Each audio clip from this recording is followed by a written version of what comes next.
¿Cómo están? Muy buenas noches. Hace aproximadamente 3 meses, allá en Sonora, una niña que en esos días tenía 13 años de edad, una niña indígena, fue violada, y fue violada en su casa por un compañero de trabajo de su padre.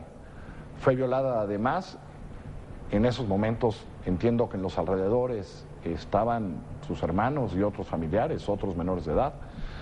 Inmediatamente los padres y adultos que la protegen fueron, denunciaron, se hicieron los exámenes pertinentes, se determinó que había habido una violación, se consignó como violador a quien perpetró este acto, y como en buena parte del país, eso le daba derecho a ella, con la asesoría de sus padres, a terminar el embarazo del que se enteró después de esa violación.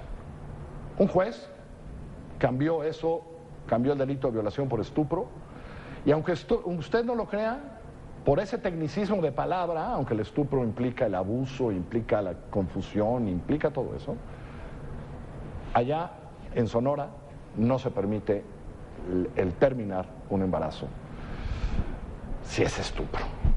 ¿En qué me equivoqué, Regina Tamés? Regina Tamés es directora de Gine, me da muchísimo gusto tenerla otra vez en esta mesa. ¿Me equivoqué en algo de lo que conté? ¿Quisieras precisar algo de todo lo que conté? No, en realidad quizás nada más agregar, creo que algo que faltó es que sí es legal el aborto por violación en todo el país. Digamos que esa sí es en todo el país.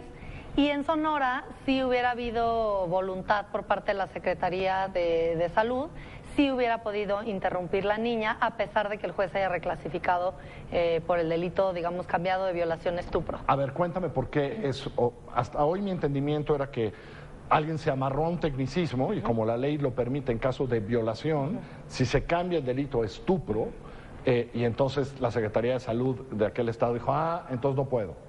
Sí. Cuéntame cómo está eso y por qué sí se pudo haber hecho. Yo creo que justamente lo que hizo la Secretaría es usar ese tecnicismo para impedir la interrupción, que no sé si es porque están en contra, si les dio miedo o definitivamente además discriminaron y pensaron que la vida de esta niña no valía lo suficiente. La cuestión es que hay una norma, que es una norma técnica que emite la Secretaría de Salud Federal, que aplica a todo el país, es la norma 046, que es como para atender a las mujeres que han sufrido este tipo de agresiones, que fue modificada este año, a principios de este año. Y lo que dice es que cualquier mujer que haya vivido una agresión sexual puede acceder a la interrupción. Es decir, por un lado corre la investigación frente al Ministerio Público y el juez, que puede ser el delito de violación equiparada, estupro o como se le determine. Pero eso, digamos, camina en ese lado. Exacto. Y por otro lado, tú como sobreviviente de esta agresión tienes el derecho de acceder a la interrupción del embarazo, no importa el tipo penal. Digamos que sí tiene que haber una agresión sexual, pero no es relevante para el sector salud si es estupro o violación, porque imagínate al sector salud determinando si hubo o no consentimiento. Y creo que algo horrible también de este caso es justo que el juez no creyera en el testimonio de esta niña y dijera, bueno, yo tengo elementos para decir que esta niña sí consintió, porque eso es lo que quiere decir que se reclasificó al delito de estupro. Es decir, cuando reclasifica por estupro, lo que quiere decir es, la niña consintió, es una menor de edad, el presunto culpable es un mayor de edad, se configura el delito de estupro, pero yo no le creo a ella cuando viene y me dice que no consintió. Así es. Lo cual, por cierto, le baja la pena a este presunto que está en la cárcel, ¿no? Sí, le bajaría la pena. Ni es delito grave.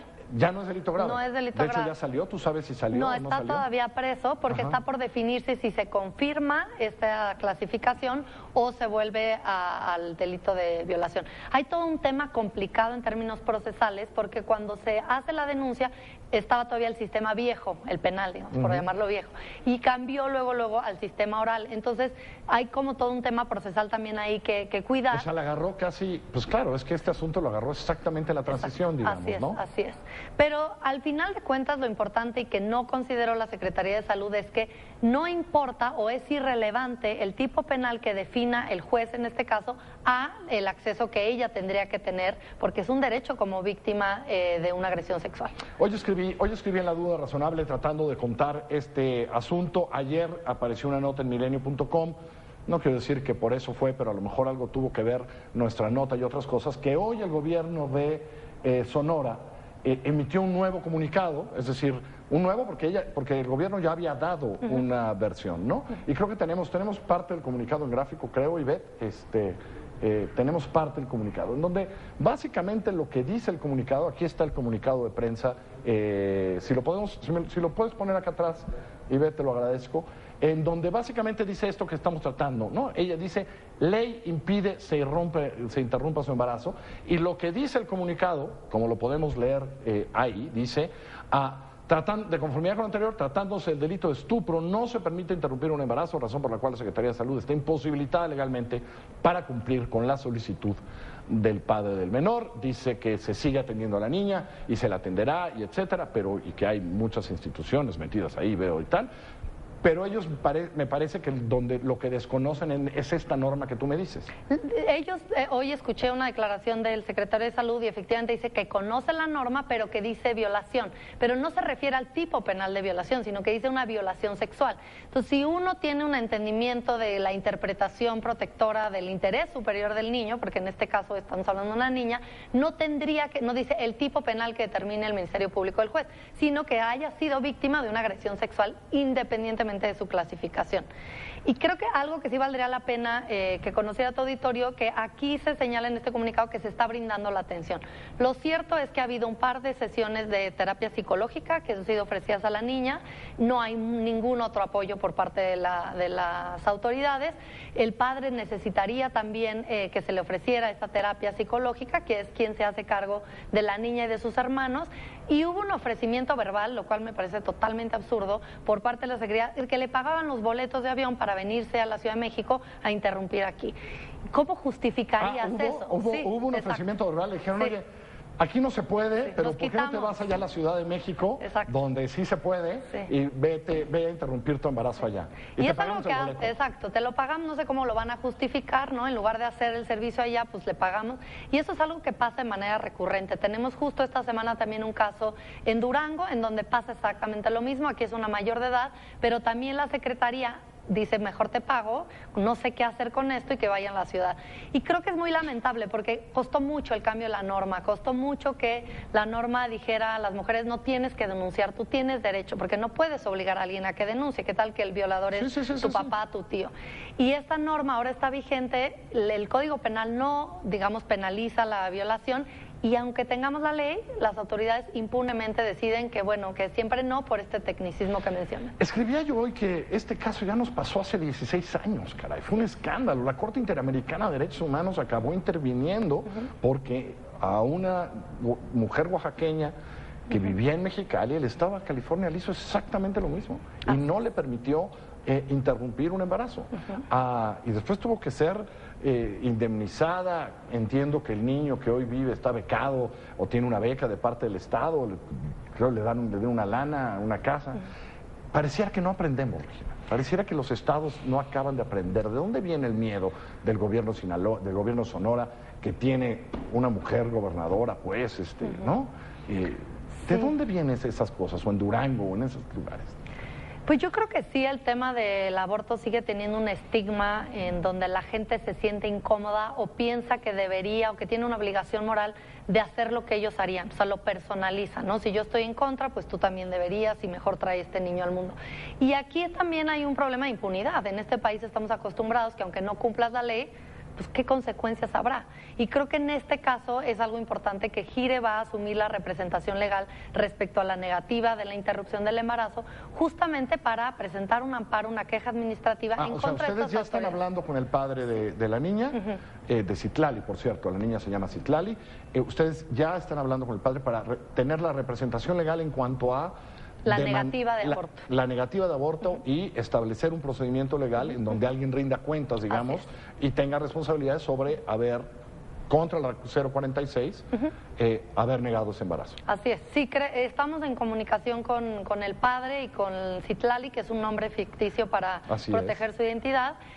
justamente para ver qué es lo que ellos quieren, ¿no? Qué es lo que están buscando. Por un lado, ver la posibilidad de que interrumpa su embarazo, que es algo que ella ha expresado de manera recurrente, y por otra, las acciones legales para que esto no quede en la impunidad, porque, como tú dices, es frustrante. Yo estuve justamente en el caso Paulina, que Caso mencionas. Paulina, ¿hace qué? 14, Y son 16 15 años, Regina? así es, y Regina es una tenía lástima. 15 años en aquel entonces. No, pero sí fue el caso con el que inicié mi carrera como feminista en estos temas, y sin duda me da mucha tristeza ver que hay esfuerzos por parte, en este caso, de la Secretaría Federal, de decir esta norma va a proteger a las víctimas, y en los estados deciden, pues ahí si la van a aplicar o no discrecionalmente. Entiendo por el ambiente que se ha creado alrededor del caso, entiendo que no me puedas dar muchos detalles, pero en términos de atención, uno, de la voluntad de la niña y la familia, de la atención médico y psicológica que se le tiene que dar a esa niña, entiendo que ustedes y otras organizaciones ya están en contacto y se está trabajando para eso, ¿no? Sí, para los dos asuntos, ¿no? Así es. Sí, por fortuna se generó un vínculo de confianza con el padre y con la niña para que pudiéramos explorar las posibilidades de cuándo, en dónde, si podría o no interrumpir el embarazo, que sería como lo primordial, que es lo que ella ha manifestado que quiere, y pues está por resolverse qué es lo que va a pasar ahora en las siguientes horas Pero y días. digamos, son entre las próximas horas y días, algo sucederá en ese caso en términos de que lo que debe ser importarnos más hoy, que es la atención a esta niña y a esta familia que fue violada hace 3 meses. Y lo otro es política pública, es decir, debemos insistir que en la mayoría de los estados de este país esta situación puede pasar cualquier día. Así es. Sí, los casos, la verdad es que van llegando de manera recurrente, cada vez más chicas las niñas, hemos tenido casos hasta de niñas de 10 años, y lo importante es que la autoridad sepa que no tienen por qué tener miedo. Aquí el sistema es: tú vas al servicio de salud, dices que fuiste víctima y firmas diciendo esto es la verdad. Si algo pasara, porque el Secretaría de Salud da vista al Ministerio Público y se encontrara, por ejemplo, que la mujer mintió, el Ministerio Público puede iniciar una investigación en contra de esa mujer que mintió. Acá se trata de proteger a los prestadores de servicios de salud que están obligados a cumplir con esta norma. En términos de política pública está la norma, más allá pues, de lo que hacen los estados. Regina, gracias. Sí, al contrario. Manténnos informados para milenio.com, para Milenio, para todo esto de cómo va Citlali y qué pasa con ella. Y muchas gracias por haber estado aquí. Al contrario, muchas gracias. Es Regina Tamés, directora de Gire, sobre este caso que es parte de estas pequeñas tragedias que componen a veces nuestra gran tragedia de las mujeres en este país. Soy Carlos Puch. Buenas noches.